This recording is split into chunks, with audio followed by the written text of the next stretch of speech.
J'ai un regard averti sur les différents handicaps ou les différents troubles. Par exemple, moi je dirais jamais « oh bah lui c'est un fou ». Je me dirais peut-être que du coup c'est quelqu'un qui est en train d'avoir une attaque de panique ou c'est quelqu'un qui a un trouble psychiatrique et au contraire en fait il va falloir l'accompagner vers quelqu'un qui va pouvoir après le prendre en charge.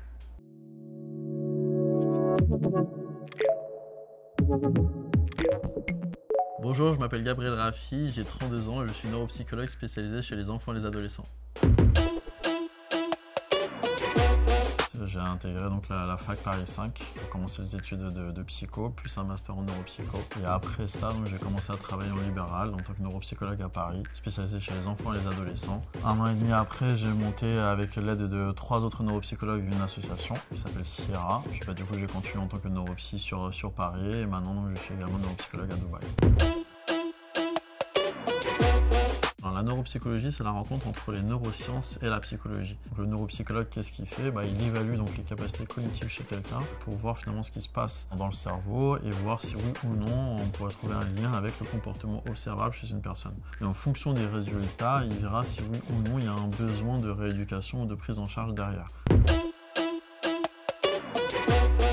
On a monté une association qui s'appelle l'association Sierra, Centre interdisciplinaire d'évaluation, de remédiation et d'accompagnement, pour pouvoir justement aider un maximum toutes les familles qui finalement étaient un petit peu perdues lorsqu'il s'agit d'aller consulter un professionnel de santé ou du paramédical. Donc en gros on les sensibilise, on les informe sur exactement qu'est-ce qu'un trouble, qu'est-ce qu'une pathologie, qu'est-ce qu'un handicap, exactement vers qui il faudrait s'orienter, quels sont leurs droits, tout ça finalement c'est ce qu'on fait à travers notre activité. À côté de ça, j'ai la chance et l'honneur de pouvoir participer à pas mal de conférences qui sont animées par des associations et donc là pour le coup j'ai vraiment un accès direct aux familles et aux patients qui sont en recherche d'informations. Et puis juste après ça on a monté aussi un autre projet qui s'appelait AVA, donc accompagnement à la vie active et à l'autonomie, pour pouvoir finalement aider toutes ces personnes qui présentent un handicap et qui finalement doivent se lancer sur le marché du travail.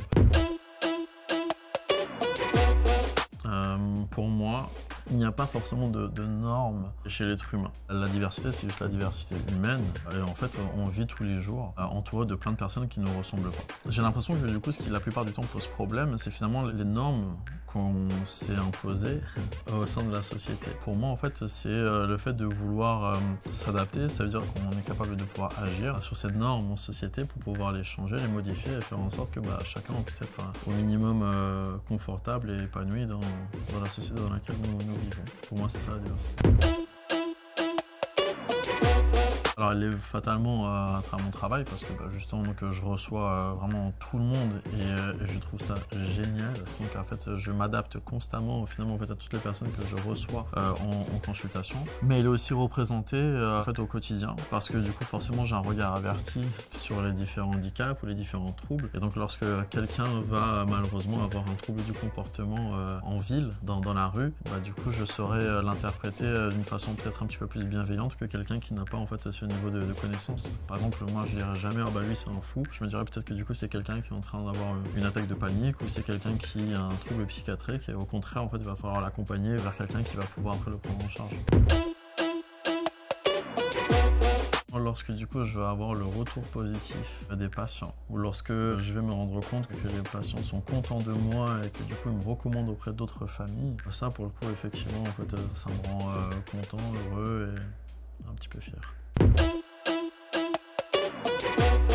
Ma philosophie de vie, je pense que c'est learn life, apprendre de la vie. J'adore apprendre et si on ouvre les yeux sur ce qui nous entoure, en fait on se rend compte qu'on est constamment en train d'apprendre et du coup il faut apprendre.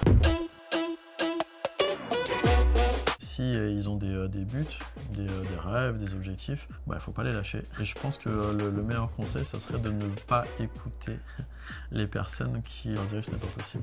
Parce que la réalité, c'est que finalement, tout est toujours possible, qu'il faut juste se donner les moyens d'eux. On ouvre grand les yeux et les oreilles sur tout le monde qui nous entoure, sur toutes les personnes un petit peu plus âgées qui nous entourent, parce que du coup, on peut apprendre de leur expérience.